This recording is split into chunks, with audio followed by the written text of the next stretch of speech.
Hello, hi ಎಲ್ಲರಿಗೂ ನಮಸ್ಕಾರ. ಇವತ್ತು ಒಂದು ಥಾಟ್ ಜ್ಞಾಪನಕ್ಕೆ ಬಂತು. ಏನಂದರೆ ಸ್ಕೂಲಲ್ಲಿ ಒಬ್ಬರು ಟೀಚರ್ ಇರ್ತಾರಂತೆ. ಅವರು ಪಾಠ ಮಾಡಬೇಕಾದ್ರೆ ಹಾಗೆ ಇಬ್ಬರು ಮಕ್ಕಳು ಜಗಳ ಆಡ್ತಿರ್ತಾರಂತೆ. ಸೊ ಏನಕ್ಕೆ ಜಗಳ ಆಡ್ತಿದ್ದಾರೆ ಅಂದರೆ ಎರೇಸರ್ಗೋಸ್ಕರ ಜಗಳ ಆಡ್ತಿರ್ತಾರೆ. ಓಕೆನಾ. ಸೊ ಅವಾಗ ಟೀಚರ್ ಕೇಳ್ತಾರಂತೆ ಜಗಳ ನಿಲ್ಲಿಸ್ಬಿಟ್ಟು, ಏನಕ್ಕಪ್ಪ ನಿಮಗೆ ಎರೇಸರ್ ಬೇಕು ಅಂದರೆ ನಮ್ಮ ಕಾಲದಲ್ಲಿ ನಾವು ಅಳ್ಸೋ ರಬ್ಬರ್ ಅಂತಿದ್ವಿ. ಎಸ್, ಅಳ್ಸೋ ರಬ್ಬರ್. ಸೊ ಏನಕ್ಕೆ ಬೇಕಪ್ಪ ಎರೇಸರ್ ಅಂತ ಕೇಳಿದ್ರಂತೆ. ಅದಕ್ಕೆ ಒಬ್ಬ ಹುಡುಗ, ಸರ್ ನನಗೆ ರೇಸರೇ ಬೇಡ, ನಾನೇನು ತಪ್ಪೇ ಮಾಡಲ್ಲ, ತಪ್ಪು ಮಾಡಿದ್ರೆ ಹೊಡೆದಾಕ್ಬಿಟ್ಟು ಬರಿತೀನಿ ಅಂತ.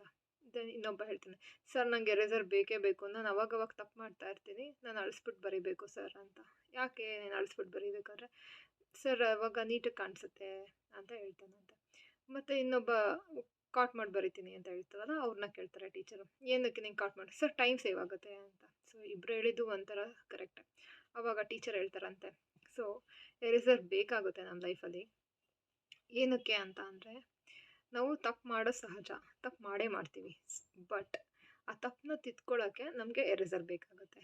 ಸೊ ನೀವು ಎರೇಸರ್ ಯೂಸ್ ಮಾಡ್ತಿದ್ದೀರಾ ಅಂದರೆ ನೀವು ಆ ಮಾಡಿರೋ ತಪ್ಪನ್ನ ಅರ್ಥ ಮಾಡಿಕೊಂಡು ಅದನ್ನು ಅಳಿಸ್ತಿದ್ದೀರಾ.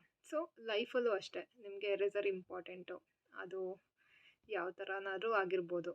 ಲೈಕ್ ನೀವೇನಾದ್ರು ತಪ್ಪು ಮಾಡಿರ್ತೀರಾ, ನೀವು ಅವ್ರನ್ನ ಸಾರಿ ಕೇಳ್ಬೋದು ಅಥವಾ ಪಶ್ಚಾತ್ತಾಪ ಪಡ್ಬೋದು. ಎವ್ರಿಥಿಂಗ್ ಇಸ್ ಎರೇಸಿಂಗ್ ಓನ್ಲಿ ಅಲ್ವಾ.